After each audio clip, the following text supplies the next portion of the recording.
So if you own any cryptocurrency and you still happen to be alive, you probably feel like this.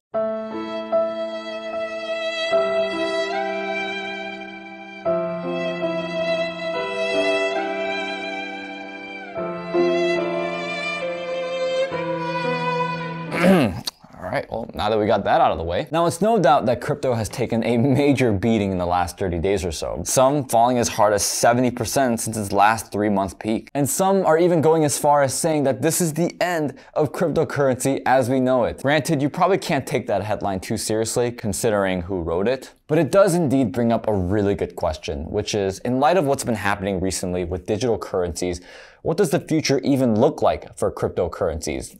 Will it even be around in 5 years? Now, of course, this is an extremely loaded question. That's why in this video, I'm going to present the 2 possible scenarios for the future of crypto. And based on the looks of it, it could go really either way. Because on one hand, we saw a world where crypto has not only skyrocketed the last 7 years, but it's generated a whole new world. I mean, literally. A whole new world. On top of that, you saw the creation of NFTs, CryptoPunks, networks, mining, and many more, which have all been the products of this crazy surge of popularity towards cryptocurrencies and digital assets in general. But on the other hand, all that's happened in such a short span of time, meaning it hasn't proven to be sustainable quite yet. Which is why you still have countries around the world that have gone as far as banning it, China being the biggest one. In addition, you also have global entities with a lot of power and influence in the finance space, such as the International Monetary Fund, that hate certain coins like Bitcoin. And of course, certain members of our favorite organization, the World Economic Forum, aka the Lollipop Guild for power-hungry world leaders,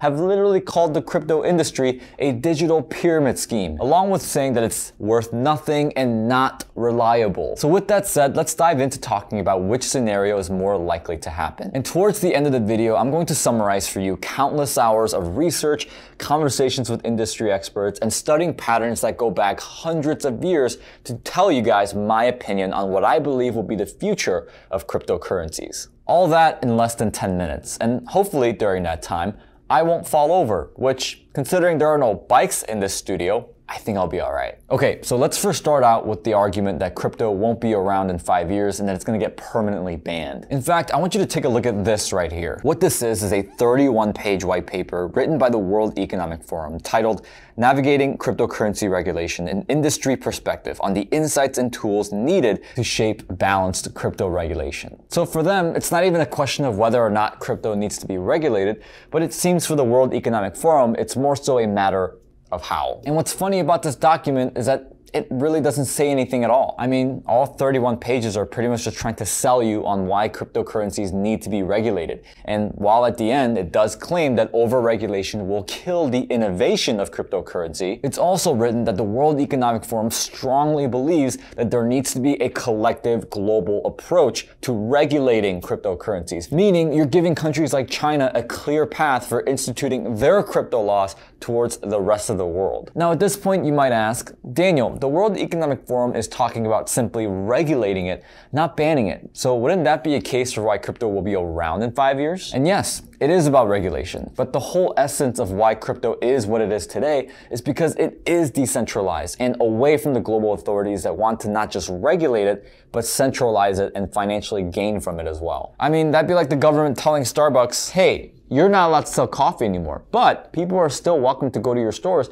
and buy random jazz albums. You're taking away the primary draw for crypto and replacing it with a system of sustainable control from the global elitists. So in many ways, you are kind of banning and destroying it. Now, if you're looking at it from a much bigger perspective, another case as to why cryptocurrencies might not be around in 5 years is you still don't have a lot of buy-in from a couple of other economic superpowers in the world. As we already know, China has completely banned cryptocurrencies as the Chinese government has said that it causes financial crimes and provides economic instability. But Russia may also be joining that list pretty soon, considering that the Russian central bank is proposing yet again for crypto to be banned from the country. It's always the communist countries. Now what's even crazier is that there's a chance the US may actually join them. Yes, the United States might actually join China and Russia in banning cryptocurrencies. In fact, this right here is known as the America Competes Act, and it's a bill that's over 2,900 pages long, claiming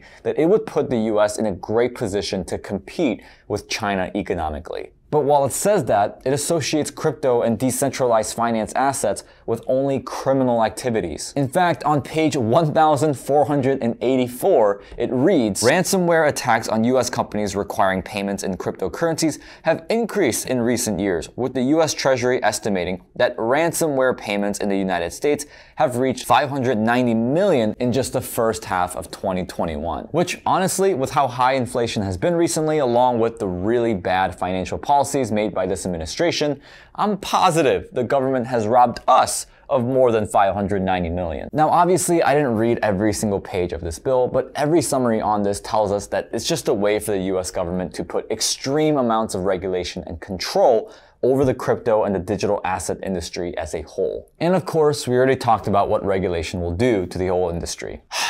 So overall, until you get the buy-in from not only just the big countries like Russia and China, but also buy-in from world groups such as the World Economic Forum and the International Monetary Fund, cryptocurrency, as it seems, still has a long way to go. And if it simply stagnates as a commodity, it may very well be pigeonholed into just digital gold in the minds of most people. And at that point, a slow, painful death is likely the scenario. All right, enough doom and gloom, time for some good old American optimism. So in presenting the case why crypto will survive and thrive the next 5 years, here's what I want to show you. What this is a white paper written and published by contributors at Cornell University titled The Case for Central Bank Digital Currencies. And I gotta hand it to the author. Out of all the research papers and articles I've read in preparation for this video, his was definitely the most articulate and clear. In summary, the case for CBDC is that it would give more flexibility to monetary policy and make banking systems more efficient and less costly, all while not needing to shoot down other centralized finance assets like cryptocurrencies and NFTs. But the most important point is that it would still be in existence and not banned. But in all reality, even if digital currencies were to be banned, I don't think it'll ever go away. Even those who claim that decentralized finance assets would simply go away if a collective global government were to come down on it are actually forgetting something. The fact is that this has happened multiple times throughout history, and every single time, the authorities have always come up short. You see, on January 17th, 1920, the US government passed what's known as the Volstead Act, which pretty much banned all the manufacturing, transporting, and distribution of intoxicating liquors. Thus, the era of prohibition was born. But despite new legislation and strong efforts to enforce this, there was a massive increase in the legal production and sale of liquor known as bootlegging, the increase of speakeasies, which were illegal drinking spots, and the accompanying rise in gang violence and other crimes led to waning support for prohibition to end by the end of the 1920s. And well, that's exactly what happened, as in early 1933, Congress had no choice but to pass a new amendment that would undo former laws passed. And on December 5th, 1933, prohibition was officially over. Moral of the story, the people will always win, no matter what. And it's pretty clear, the people love decentralized currencies. You can tell just by how much cryptocurrencies have gone up, not only in value, but also variety. I mean, we have a digital coin named after a Japanese breed of dogs making headlines. Now, with all that said, here's my opinion on what I believe is going to happen for the future of cryptocurrencies. I see the overall digital assets industry, which includes crypto and NFTs, etc., all following a similar path to what the internet experienced during the dot-com bubble. I mean, back then, as long as it was an internet business, people invested, similar to the last 5 years with digital assets and cryptocurrencies. Which means that after this next correction, chances are many coins and digital assets will be gone and go to zero. However, the technology and the main general concept will stay, and it will be the foundation for a new wave of technology integrated into society. Similar to how the internet was the foundation to a lot of different advancements common to today's world, like social media, online communities, online shopping, and even dating, for crying out loud. Now, of course, there's undoubtedly a big push for centralized banking digital currencies by the World Economic Forum and a lot of global elitists. So there is one, actually, in particular, one cryptocurrency that they're expecting to rule them all. And to find out which one that is, go ahead and watch this video that's currently on the end screen. So with that said, guys, I want to hear your thoughts. Comment down below, what do you think is going to be the future of cryptocurrencies? What do you guys think about my opinion? Let me know in the section below. And of course, subscribe to our YouTube channel, like this video, share it with your friends, and I'll see you guys in the next one.